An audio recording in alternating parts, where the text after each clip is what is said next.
औज़ुबिल्लाहिमिनश्शैतानिर्रजीम, बिस्मिल्लाहिर्रहमानिर्रहीम। अज़ीज़ तलबा, अस्सलाम वालेकुम। अज़ीज़ तलबा, आज का जो हमारा टॉपिक है वो है मुरीद फूल का पीर। उसका बकिया हिस्सा है या हिस्से दो में, जिसमें हम मुरीद फूल का पीर यानी पतरस बुखारी के खाका नवीसी के हवाले से बात करेंगे। उस पे सबसे पहले हम बात करेंगे कि हमने कहाँ तक पढ़ा हुआ था। तो हम सफ़ा नंबर 159 की जो आखिरी लाइन है वहां से हम स्टार्ट करेंगे। 159 से यानी 160, 161, 62 यानी 65 तक हमने उसको पढ़ना है। तो हम उसका आगाज करेंगे।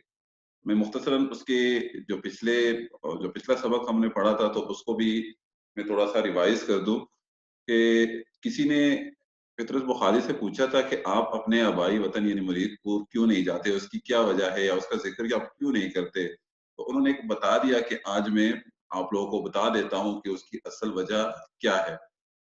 किस्सा उन्होंने शुरू किया था अपने भतीजे से, यानी मेरा भतीजा वो कांग्रेस के खतूत और उस तरीके से वो बात हम हुई थी उसमें कि जिस शहर में पतरस बुखारी रह रहे थे तो उस शहर में उन्होंने कांग्रेस का जलसा मुनक्किद हुआ और फारिग होने की वजह से पतरस बुखारी वहां जाते थे और वहां के जो स्कॉलर्स थे जो कुछ वो तकारीर करते थे तो पतरस बुखारी वापस आकर उसको नोट करके एक कागज पे ताकि बवक्त जरूरत काम आए और वही खतूत और या वही मजमून वो अपने भतीजे को मुरीदपुर भेजते थे।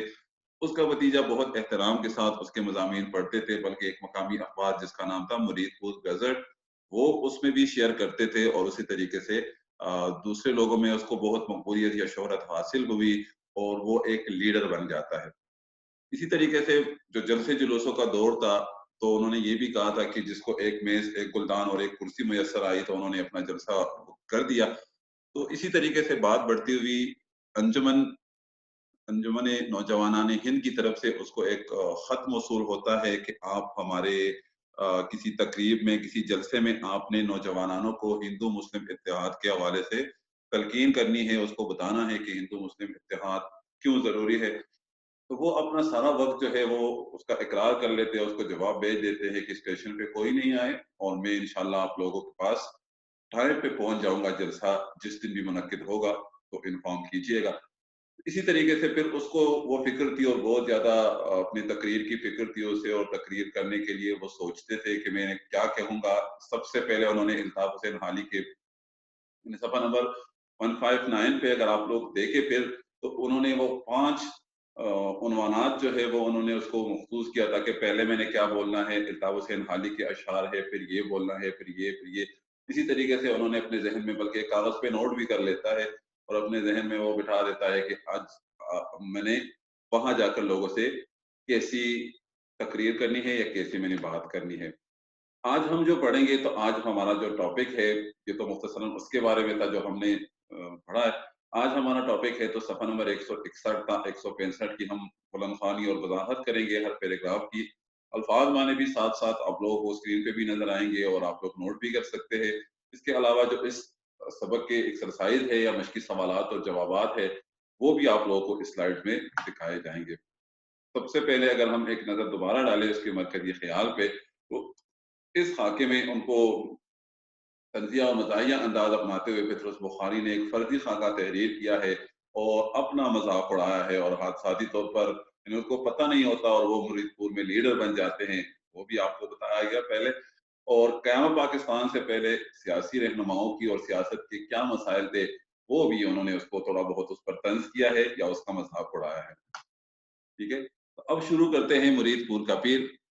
हम वहां से आगाज करेंगे जब उन्होंने अपना खाका या वो स्केच या वो अल्फाज या वो तरतीब उन्होंने वो शुरू की थी। उसके बाद हम आगे जाएंगे। इस खाके के तैयार करने के बाद जलसे के दिन तक हर रोज उस पर नजर डालता रहा। स्पीच या तकरीर या मजमून या जलसे में खिताब, उसकी बड़ी टेंशन होती है उसे और वो कहता है कि मैं रोज उसकी प्रैक्टिस करता था आईने के सामने खड़ा होकर और इसी तरीके से वो करता था। तो वो प्रैक्टिस उसकी वो जारी रही और आईने के सामने खड़े होकर मारकतुल आरा फिक्रों की मशक करता रहा। यानी जो इख्तलाफी मसाइल है, जो इख्तलाफी बातें हैं, मारकतुल आरा जो फिक्रे होते हैं कि मैंने कौन से फिक्रे को कहाँ पर पढ़ना है और कैसे पढ़ना है और दाद कैसे हासिल करनी है, उसी तरीके से वो लगे रहे। नंबर 3 के बाद की मुस्कुराहट की खास मशफ़हूम पहुँचाई। यानी तीसरे नंबर टॉपिक के बाद उन्होंने मुस्कुराना था लोगों के सामने, तो उसकी भी प्रैक्टिस वो करते रहे। खड़े होकर दाएँ से बाएँ और बाएँ से दाएँ घूमने की आदत डाली, ताकि तकरीर को दौरान में आवाज़ सब तक पहुँच सके और सब इत्मीनान के साथ एक-एक लफ्ज़ सुन सके। इसी तरीके से कि तकरीर में किस तरफ देखना है और क्या करना है, हाथ कैसे ऊपर करने हैं, लोगों को कैसे देखना है, तो वो सारा कुछ वो करते रहे आईने के सामने। मुरीदपुर अब वो रवाना होंगे मुरीदपुर और वहाँ पर उन्होंने जाना है।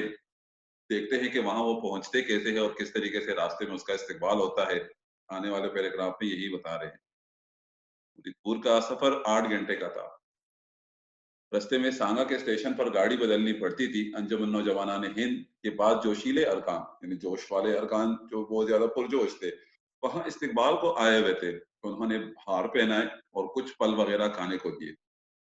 यानी सांगा के स्टेशन पे नौजवानान हिंद के अंजुमन नौजवानान हिंद के कुछ नौजवान वहाँ खड़े थे और उन्होंने उसको खाने के लिए फल भी दिए और उसको हार भी पहना दिए। सांगा से मुरीदपुर तक उनके साथ अहम सियासी मसाइल पर बहस करता रहा। जब गाड़ी मुरीदपुर पहुंची तो स्टेशन के बाहर कम से कम 3000 आदमियों का हुजूम था। यानी लोग इस्तकबाल के लिए आए हुए थे, तकरीबन 3000, जो मुतवातर नारे लगा रहा था। यानी वो लोग उसके इस्तकबाल में मुसलसल नारे लगा रहे थे।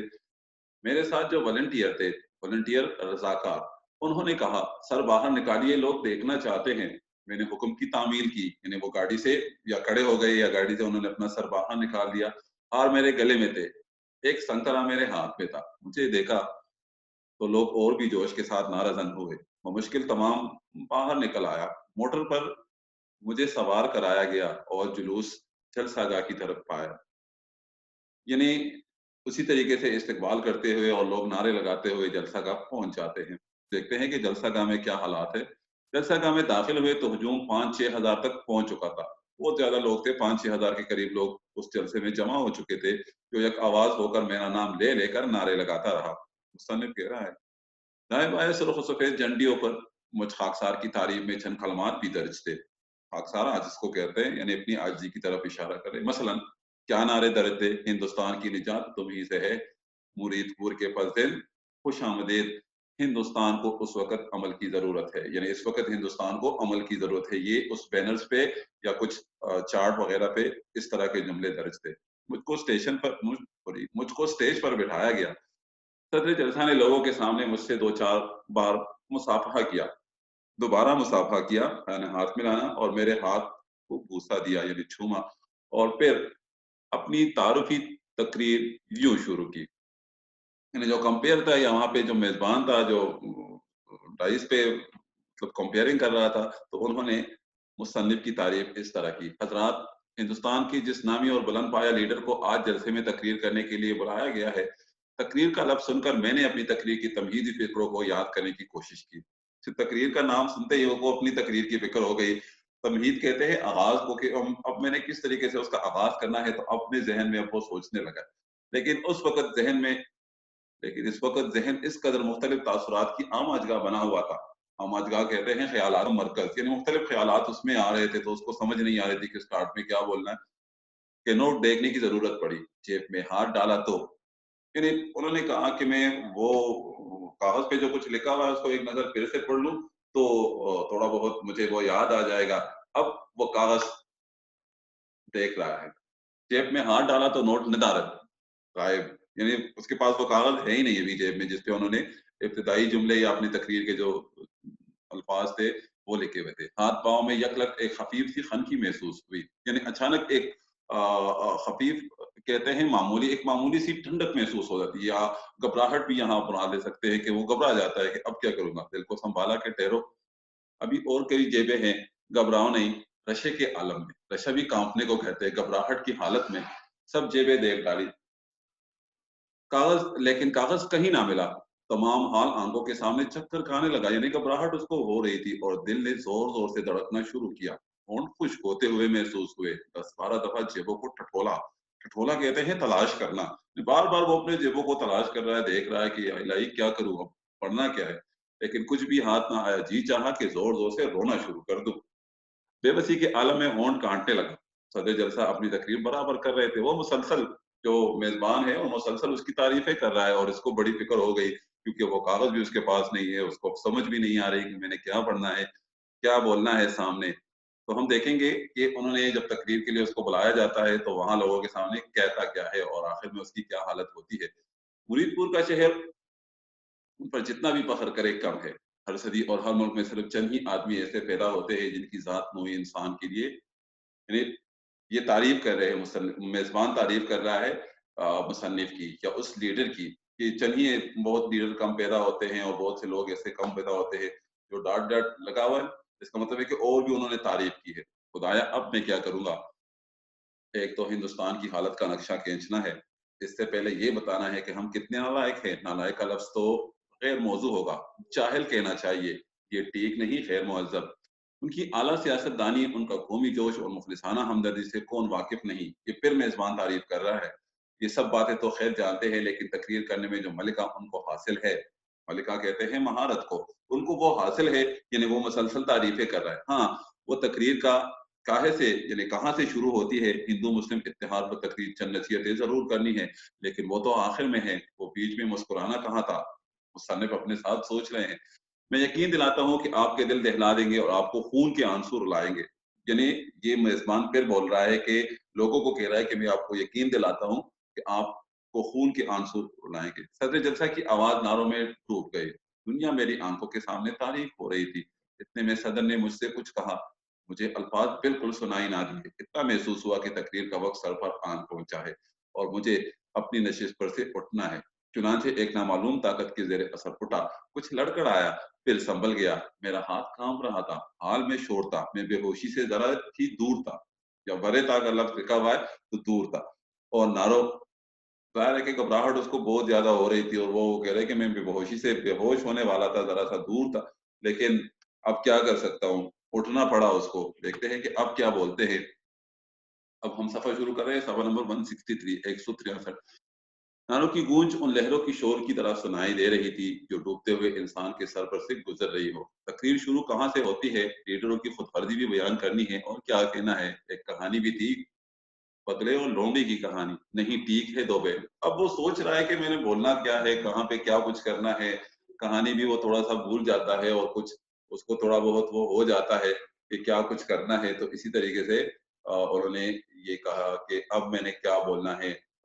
कहानी भी सुनानी थी, लोमड़ी की कहानी थी, बगले की कहानी थी कि नहीं 2 बैलों की कहानी थी, तो वो थोड़ा घबराहट की वजह से सारा कुछ भूल गया। इतने में बाल में इतने में हाल में सन्नाटा छा गया। लोग सब मेरी तरफ देख रहे थे। मैंने अपनी आँखें बंद कर ली और सहारे के लिए मेज़ को पकड़ लिया। मेरा दूसरा हाथ भी काँप रहा था, जो भी वो भी मैंने मेज़ पर रख दिया। उस वक़्त ऐसा मालूम हो रहा था जैसे मेज़ भागने को है और मैं उसे रोके खड़ा हूँ। मैंने आँखें खोली और मुस्कुराने की कोशिश की, गला खुश था। बसत मुश्किल मैंने ये कहा, बसत मुश्किल यानी बहुत मुश्किल से। प्यारे हमवतनों, तकरीर शुरू कर दी। देखते हैं क्या कहते हैं अभी। और अभी आप लोग देखेंगे कि किसी तरीके से वो सारा अल्फाज़ उलट-पुलट करके उसका क्या वो हशर करते हैं। इसी वजह से वो मुरीदपुर दोबारा नहीं जाते। आवाज़ खिलाफत तवक्को बहुत ही बारीक और मुनहनी सी निकली, यानी मामूली सी। 1-2 शख्स हँस दिए, मैंने गले को साफ किया तो और कुछ लोग हँस पड़े। मैंने जी खड़ा करके यानी मजबूत करके ज़ोर से बोलना शुरू किया। फेफड़ों पर यकलक जो यूँ ज़ोर डाला तो आवाज़ बहुत ही बुलंद आई। यानी आवाज़ कभी बहुत मामूली और कभी बहुत बुलंद। उस पर बहुत से लोग खिलखिलाकर हँस पड़े। हँसी थमी तो मैंने कहा, प्यारे हमवतनों। इसके बाद ज़रा दम लिया और फिर कहा, प्यारे हमवतनों। कुछ न आया कि इसके बाद क्या कहना है। सैकड़ों बातें दिमाग में चक्कर लगा रही थी, लेकिन ज़ुबान तक एक ना आती थी। यानी दिमाग में बातें लोग कहते हैं ना ख़यालात में बातें आ रही है, दिल में बातें आ रही है लेकिन बोल नहीं सकते। ज़ुबान पे बातें नहीं आ रही। तो कुछ इसी किस्म की सूरत-ए-हाल उसके साथ भी हो रही थी। और फिर प्रेशर भी लोगों का बड़ा होता है कि बंदा जब डाइस पे खड़ा होता है, सामने वालों की सारी तवज्जो उन पे होती है, तो बड़ा प्रेशर होता है कि अब क्या बोलना है। प्यारे हमवतनों, अब के लोगों की हँसी से मैं बिन्ना गया। यानी वो थोड़ा-सा गुस्से में आ जाता है कि ये कितने बेवकूफ़ लोग हैं, क्या वो कर रहे हैं, मैं बोल रहा हूँ, ये मुसलसल मुस्कुरा रहे हैं। अपनी तौहीन पर बड़ा गुस्सा आया। तौहीन यानी बेइज़्ज़ती कि इस दफ़ा जो मुँह में आया कह दूँगा। एक दफ़ा तकरीर शुरू करूँ, तो फिर कोई मुश्किल नहीं रहेगी। यानी वो हो गया कि अब तकरीर शुरू करूँ, फिर देखा जाएगा उनके साथ और जो कुछ होगा। फिर मैं उनको समझाऊँगा कि किस तरीके से है और क्या कुछ है। वो थोड़ा-सा अपनी बेइज़्ज़ती पे गुस्सा हो जाता है। अगले सफ़े को देखें, सफ़ा नंबर 164 में, प्यारे हमवतनों, बाज़ लोग कहते हैं कि हिंदुस्तान की आबो-हवा खराब यानी ऐसी है कि हिंदुस्तान में बहुत से नुक्स है। ये तकरीर उन्होंने शुरू कर दी और तकरीर को देखें कितनी बेतरतीबी से वो सारा कुछ बोल रहे हैं। समझे आप? थोड़ा-सा वक़्फ़ा कर लेते हैं, नुक्स है। लेकिन ये बात यानी अमर जिसकी तरफ मैंने इशारा किया है, गोया छंदा सही नहीं, कह कहा, लोग ज़ोर से हँसने लगते हैं, हवास मुअत्तल हो रहे हैं। यानी उसकी अकल जो है वो खराब हो रहे है, काम नहीं कर रहे, बेतरतीब हो रहे। समझ में ना आता था कि आखिर तकरीर का सिलसिला क्या था? यक-यक बैलों की कहानी याद आई, यानी अचानक उसको वो कहानी याद आ जाती है, इत्तेफ़ाक में बरकत वाली, और रास्ता कुछ साफ होता दिखाई दिया। हाँ, तो बात दरअसल ये है कि एक जगह 2 बैल इकट्ठे रहते थे जो बावजूद आब-ओ-हवा और गैर मुल्की हुकूमत के, फिर आब-ओ-हवा और गैर मुल्की हुकूमत को दरमियान में लेके आए, तो फिर वो सारा कुछ उल्टा-पुल्टा हो गया, लोग ज़ोर-ज़ोर से हँसने लगे। यहाँ तक कि यहाँ तक पहुँचकर महसूस किया कि कलाम कुछ बेरबत या बेतरतीब सा हो रहा है। मैंने कहा चलो वो लकड़ी के गट्टे की कहानी शुरू कर दे। मसलन आप लकड़ियों के एक गट्टे को लीजिए, लकड़ियाँ अक्सर महँगी मिलती है। वजह ये है कि हिंदुस्तान में इफ़्लास बहुत है। फिर वो सारा कुछ उल्टा-पुल्टा कर दिया। लकड़ियों की कहानी और इफ़्लास की बात, ये दोनों अलग-अलग बातें थी। यानी लकड़ी की कहानी जो है वो इत्तेफ़ाक के हवाले से उन्होंने बता देनी है और हिंदुस्तान में इफ़्लास का ज़िक्र या गुर्बत का ज़िक्र वो अलग से करना था। गोया चूँकि अक्सर लोग गरीब हैं, इसलिए गोया लकड़ियों का गट्टा, यानी आप देखिए ना कि अगर बुलंद और तवील क्या कहा, यानी सारा बातें ही उल्टे-पुल्टे वो हो रही है, तो लोग उसके पीछे हँस रहे हैं उसकी बातों पे। हज़रात, अगर आपने अक्ल से काम ना लिया तो आपकी कौम फना हो जाएगी, नहूसत मंडला रही है। ये वो अल्ताफ़ हुसैन हाली के पहले शेर हैं, नहूसत यानी बदबख्ती या बदकिस्मती वो फैल रही है हर तरफ। के और शोर और गोहा, और ज़्यादा शोर और हँसी जो है वो तेज़ हो जाती है। इसे बाहर निकालो, हम नहीं सुनते। लोगों ने यही कहा, वो हँस रहे हैं कि ये क्या उल्टी-पुल्टी बातें बोल रहे हैं, हमें तो उसकी कुछ समझ नहीं आ रही और ये क्या कर रहे हैं, इसे बाहर निकालो। चीखें शुरू हो गई हाल में। शेख सादी ने कहा है, शबाज़ कौम यके बेदानिशी करो। मतलब जिस कौम में किसी ने बेअक्ली की, तो उस कौम का खमियाजा या सज़ा जो है वो पूरी कौम को भुगतना पड़ता है। इसका मतलब ये है, शबाज़ कौम यके बेदानिशी करो, यानी जिस कौम में किसी ने भी बेअक्ली की, उसका उसकी सज़ा जो है वो पूरी कौम को मिलती है। आवाज़ आई क्या बकता है? खैर, इस बात को जान लीजिए, बहरहाल इस बात में तुम्हें किसी को शुबा नहीं हो सकता। शुबा यानी शक।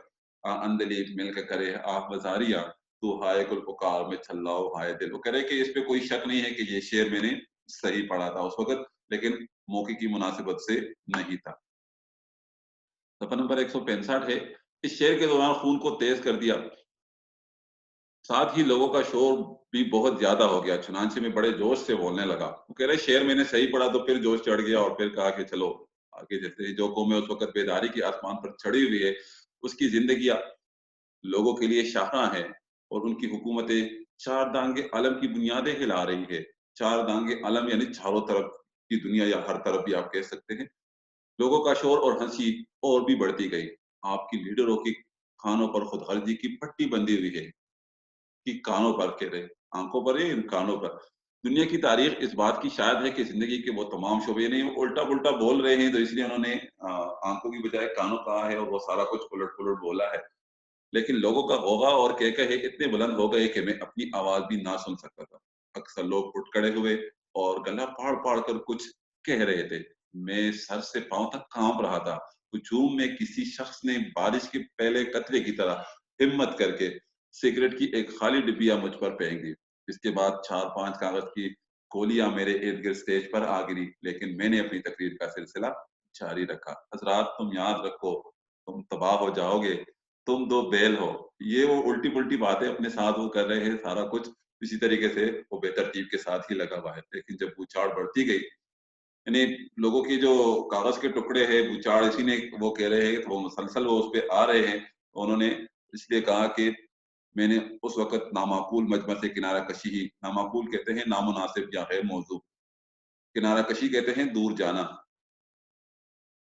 मुनासिब समझी स्टेज से छलांगा, यानी छलांग लगाते हैं और ज़रकन भर के, यानी बड़े-बड़े छलांग लगा के दरवाज़े में से बाहर का रुख किया। हुजूम भी मेरे पीछे लपका। मैंने मुड़कर पीछे ना देखा, बल्कि सीधा भागता गया। वक़्तन-फ़वक़्तन बाज़ नामुनासिब कलमे या अल्फ़ाज़ या चीखें मेरे कानों तक पहुँच रही थी। उनको सुनकर मैंने अपनी रफ्तार और भी तेज़ कर दी और सीधा स्टेशन का रुख किया। एक ट्रेन प्लेटफ़ॉर्म पर खड़ी थी। मैं बेतहाशा यानी ब जल्दी से उसमें घुस गया। एक लम्हे के बाद वो ट्रेन वहाँ से चल दी। यानी उन्होंने अपनी पूरी कहानी सुना दी कि मैं वहाँ से घबराहट के आलम में या हालत में वहाँ से चल दिया और ट्रेन चला गया। उस दिन के बाद आज तक ना मुरीदपुर ने मुझे मद्दू किया है, यानी मुझे कोई दावत भी नहीं दी, ना मुझे खुद वहाँ जाने की कोई ख्वाहिश पैदा हुई है। तो उन्होंने पूरी कहानी आप लोगों को बता दी कि किस तरीके से मैं मुरीदपुर गया था, किस तरीके से लोगों ने मेरे इस्तकबाल की और किस मकसद के लिए मुझे बुलाया गया था और मैंने वहाँ जाके क्या कारनामा अंजाम दिया। इसी तरीके से उन्होंने अपनी बात बता दी कि इसके बाद मैं कभी भी मुरीदपुर दोबारा नहीं गया, ना उन्होंने मुझे कोई दावत दी। और आखिर में देख ले तो पितरस के मज़ामीन से ये माखूज़ है, उन्होंने वहाँ से ये लिया है। अब हम चलते हैं एक्सरसाइज़ की तरफ। एक्सरसाइज़ में आप लोगों को नज़र आ रहा होगा कि हर सवाल और उसका जवाब भी आपको स्क्रीन पे भी दिया जा रहा है। मैं सिर्फ़ सवाल पढ़ूँगा, जवाबात आप लोग खुद भी रीड कर सकते हैं और अगर कोई लिखना चाहता है, तो वो यहाँ से भी उसको लिख सकता है। सवाल नंबर 1 है कि लीडर ने अपने गाँव यानी मुरीदपुर न जाने पर लोग क्या तबसरा करते थे? तो वो हमने पढ़ा भी है पिछली क्लास में और आप लोग यहाँ भी देख सकते हैं कि किस तरीके से उन्होंने वो सारा कुछ किया है और लोग क्या तबसरा करते थे। सवाल नंबर 2 है, भतीजे ने अपने चचा को किस तरह मुरीदपुर का कौमी लीडर करार दिया, तो वो आज भी मैंने थोड़ा बहुत आप लोग को बता दिया। आप लोग अपने जवाब में भी देख सकते हैं कि भतीजा अपने चचा के जो खतूत है, वो बहुत इज़्ज़त और एहतराम के साथ लोगों को भी सुनाते थे, उसको रखते भी थे और वो उसको मुरीदपुर गज़ट जो मकामी अखबार था, उसमें शाया भी करते थे। सवाल नंबर 3 है, लीडर ने अपनी तकरीर के लिए कौन से नुकात इकट्ठे किए? तो वो सारे नुकात हैं कि पहले ये बोलूँगा, फिर ये बोलूँगा, फिर ये बोलूँगा, तो वो 5 नुकात थे तकरीबन। उसी तरीके से है कि अलिफ में है इताब हुसैन हाली के, फिर गुरबत, फिर अगर मुल्की हुकूमत है, हिंदुस्तान की आबो-हवा है, मगरिबी तहज़ीब है, वो सारा कुछ मैं इत्तेफ़ाक़ी की वजूहात बताऊँगा और आखिर में उन्होंने कहा कि मैं कुछ नसीहतें भी हिंदू मुस्लिम इत्तेहाद के हवाले से उनको करूँगा। तो सवाल नंबर 3 का जवाब भी आप लोगों को नज़र आ रहा है। सवाल नंबर 4 है, मुरीदपुर में लीडर का इस्तकबाल किस तरह हुआ? तो इस्तकबाल के लिए भी आज ही हमने उसको पढ़ा है कि पुरतपाक इस्तकबाल किया गया, लोगों ने उसको हार पहनाए, खाने को फल दिए और तकरीबन 3000 लोग उस स्टेशन पर मौजूद थे और उसको गाड़ी में सवार करके जलसागाह को पहुँचा दिया जाता है। सवाल नंबर 5 है, जलसे के दौरान लीडर के बदहवास होने की वजह क्या थी? वो क्यों घबरा जाता है? बदहवास कहते हैं घबरा जाने को। वो क्यों घबरा जाता है? तो उसकी घबराहट की वजह, जब उन्होंने तकरीर का लफ्ज़ सुना तो उन्होंने अपने कागज़ को देखना चाहा कि सबसे पहले क्या बोलना है। जब वो जेब में हाथ डालते हैं तो वो कागज़ या वो नोट जो उन्होंने तकरीर के इब्तिदाई अल्फाज़ जो है वो लिखे हुए थे, वो उसकी जेब से गायब होते हैं, जिसकी वजह से वो बड़ा बदहवास हो जाता है। सवाल नंबर 6 है, तकरीर के दौरान लीडर का क्या हश्र हुआ? तो तकरीर के दौरान अभी थोड़ी देर पहले ही बताया कि जब वो ऊट-पटांग बातें कर रहे थे, इधर-उधर की बातें कर रहे थे, बातों में कोई तसलसल तरतीब थी ही नहीं। लोग उसके पीठ पीछे हँस रहे थे, सामने हँस रहे थे, लोगों ने कागज़ और सिगरेट की खाली डब्बियाँ जो है वो फेंकने लगी, जिसकी वजह से वो फ़ौरन ही वहाँ से भाग निकलता है और कहता है कि इसके बाद मैं कभी भी वापस नहीं गया। तो घर का काम भी आप लोगों को नज़र आ रहा है कि आज सॉरी, मैंने वो लिखा हुआ है कि आज हमने सफ़ा नंबर 161 और सफ़ा नंबर 161 से 165 तक रीडिंग करनी है। उसके तमाम अल्फ़ाज़ माने वो कर देने हैं और फिर आप लोगों ने जो उसके जो सवाल और जवाब है, इन टोटल 6 ही सवाल है उसमें, तो वो भी आप लोगों को नज़र आ रहे होंगे। तो टोटल 6 ही सवाल है, जिसपे आपने सवाल और जवाब को फिर से अपने नोटबुक पे तहरीर करना है, अपने पास महफूज़ कर देना है ताकि बाद में आपके काम आ सके। तो इंशाअल्लाह नेक्स्ट क्लास हमारी जो होगी, वो मैं कोशिश कर रहा हूँ कि आपकी ग्रामर की कोई क्लास मैं रख लूँ। तो तशबीह और उसके अरकान की क्लास, फिर इस्तिआरा है और इसी तरीके से इल्म बयान के हवाले से बात की जाएगी। बहुत-बहुत शुक्रिया जी। अल्लाह हाफ़िज़।